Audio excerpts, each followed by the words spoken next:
Hi, my name is Kristina Ishmael, and I'm the Senior Project Manager on our Education Policy Program, and I am joined by a friend and former colleague today, Vanessa Gonzalez. Hi, Vanessa. Hi, I'm so How excited to are you see you. today? Oh, I'm so happy that you could join us. Yeah, absolutely. Thank you for asking. Can you tell us a little bit about your role in your organization where you are currently working? Yeah, so I'm Executive Vice President for Field and Membership with the Leadership Conference on Civil and Human Rights. Fantastic. Right now, you are obviously working from home. You also have a daughter who is learning from home full time. Yes. Can you tell us a little bit about what a typical day, if there is such a thing, might look like? Yeah, it has been really interesting. I have a 7-year-old. So I know that she's a little bit more self-managed than some with younger children. So I do count my blessings. However, it's still a lot. Yeah. So a typical day pretty much starts depending upon when we have our first Zoom calls, because she has tremendous teachers. The school she's going to is really built in a lot of supports. She also works with a social worker. She's going to start working with an OT. So all her therapies are now Zoom. Yeah. And it's fantastic. We're really grateful to the school for that support. Both of us start the day with 9 a.m. calls. And so we try our best to go to bed at a decent hour, at least by 9 or 10. Yep. Because, some days we just got to sit there and veg out a little bit. And so we started around 9 or 10 with our first calls. I try to get our first calls out of the way, and then we get breakfast going, get coffee made, thank God. Yes, important thing. After her call, the things I need for life. After her call, we go through what she has to do for the day, as was discussed in her crew meeting with her teachers in her class. Okay. And then we're like, okay, so what are you really going to tackle today? I think the first week of this, I was much more stringent on like, you got to do this, you got to do this, you got to do this, and you can take a break, and then you got to do this. Yeah. And it's not fair, and it's not realistic. And it was adding a lot of stress, I think, to both of us. Yeah. And so now it's like, okay, what do you got to do? All right, let's pick the top 3 things that we know you got to finish before you sign off today. And so she was like, okay, let's do that. And that's actually worked out a lot better. Good. We try to have lunch together, but she's also knows mommy's on calls all day. And there's times when she comes over and she just wants attention, or she just wants to show me something. And sometimes I can't, and sometimes I can. Sometimes she makes like a guest appearance in an all staff meeting. Like, sorry, everybody. I've seen a lot of people's pets. I've also seen a lot of people's children. So I welcome that. It adds a new excitement. It does. I love that. Yeah, and then we kind of just talk about the day, because my job doesn't necessarily end at like 5 or 6. Sometimes I'm working till 8 p.m. Yeah. I have been lucky enough to be able to say, okay, but I need like a 15-minute block here and a 15-minute block here. Where I can make sure she's okay. Yeah, absolutely.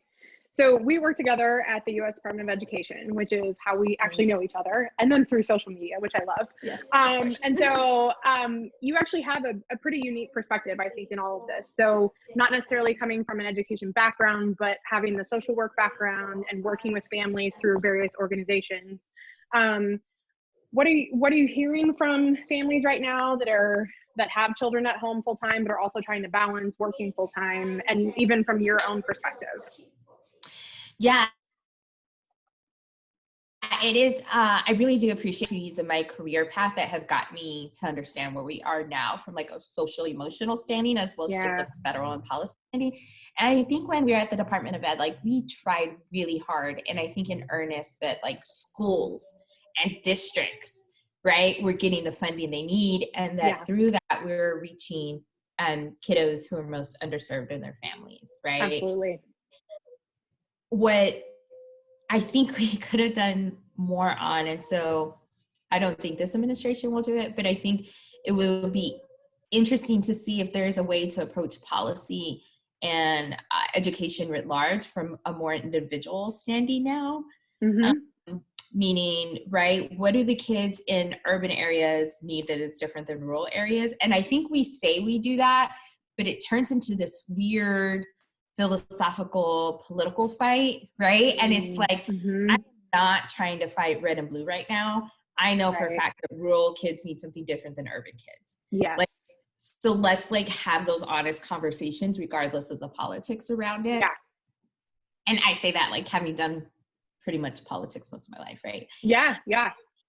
But I think it's true. And when I think about the way that maybe we even approached working with some of our congressional members, it just seemed very systematized, and it was all about the systems, which I know people exist in systems, but it just didn't feel like we were, at some point it feels like you're not talking necessarily about kids anymore. Right? And you're not recognizing them as humans. You're recognizing them as pieces of this larger system you're trying to set up. Right. And so while I think we definitely wanted to work hard and make sure every kid did have what they need, we didn't really talk about it that way. That's how so I interesting. Felt. Yeah. Yeah. And I think, in the back of your head, you're talking about kids and teachers. Yeah, absolutely. But and also bringing kind of that educator voice to the department. I remember, like being in many conversations around, that sounds great in theory. Yes. That would never work in a classroom. Right. Yeah. And I taught in Omaha, in a large metro area, but we had a really high EL population as well as a migrant population. And so our migrant students may be with us, for certain months, and then they may go out to Western Nebraska to be part of, work cycles out there. And so we have differences as far as what is necessary in an urban setting versus a rural setting. So I hear exactly what you're saying there. Yeah. And I think about the kiddos that I worked with as a social worker, and, their parents did not speak any English, right? And they were also having to deal with trauma themselves and still processing that, and the children processing that. And I have been thinking about them lately and like, what happened to them, right? Because some of them were so scared to actually physically go to the school, because they were new arrivals. Yeah. And now we already feel so isolated, and they already felt so isolated in what we term like a normal school environment, right? And we are no longer in normal now. And it breaks my heart. And I think part of that is also when we talk about what we could have done better or what we could have been doing differently at Ed. I think I think across the board we need to have a more intersectional lens about how policies in one area impact kiddos in another area. Absolutely. I think there are moments when we do it, but we gotta stop siloing this policy off. Yeah, that's interesting. So you continue to work at home. You continue to support your daughter who's learning full time. What are some of the biggest challenges that you're facing right now? Well, we are lucky that, we're in a warm home and we have stable internet. It's just she and I, and so we're a pretty safe little cocoon here.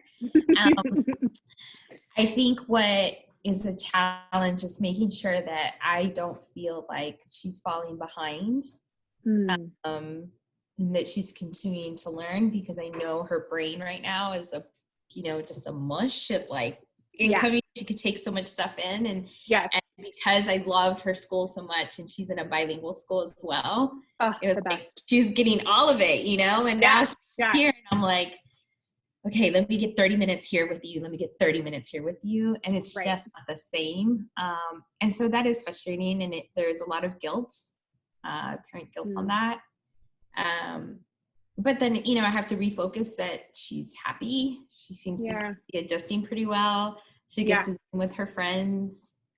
Which is significant. Yeah. And like at the end of the day, all the kids are going to be having the same lag together. So I'm curious now, since you mentioned the bilingual school, is she having classes in Spanish and in English still?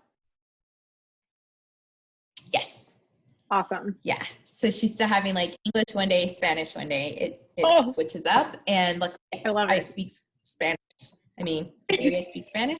And so I'm able to help her a little bit with that still. That's great.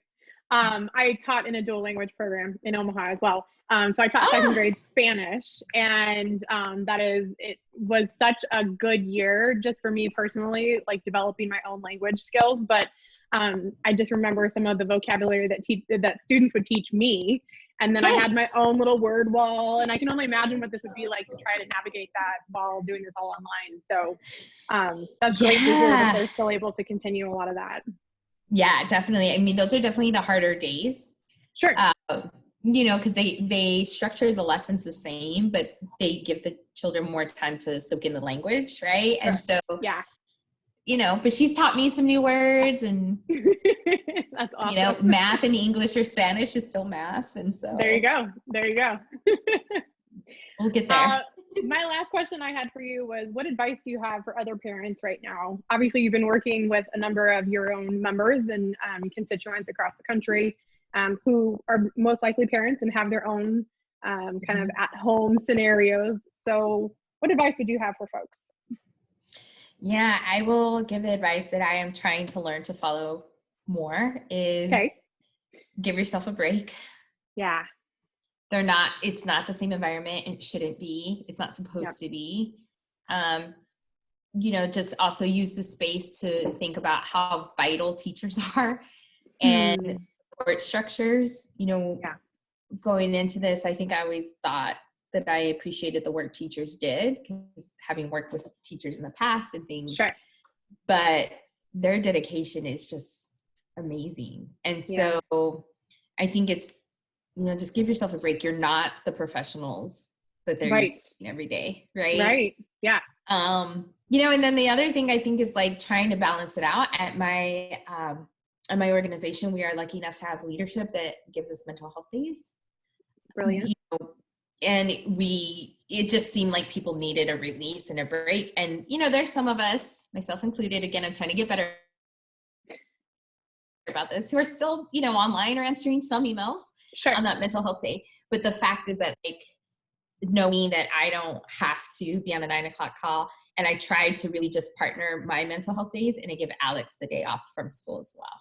Awesome. So it's been nice for breaks. It's totally non-conventional, and I still email teachers to say, hey, she's taking a day off.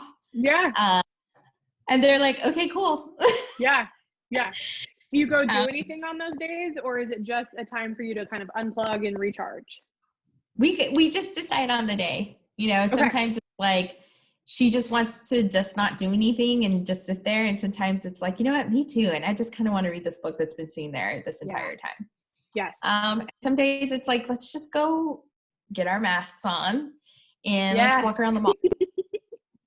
Just to get outside, But again, I know how lucky we are, and I count my blessings that in this time we're super lucky, and that I've been able to set up a structure for her where she's starting to sense the disruption a little bit, but at least she still feels like, all right, I still got mom, and we're still good. And there's the constant, right? Yeah. Mm-hmm. That's great. I really appreciate you taking the time to chat with me about all of this today. Your perspective is so, again, unique, and I really appreciate you and your time. So thank you so much. Thanks so much for asking. Appreciate it.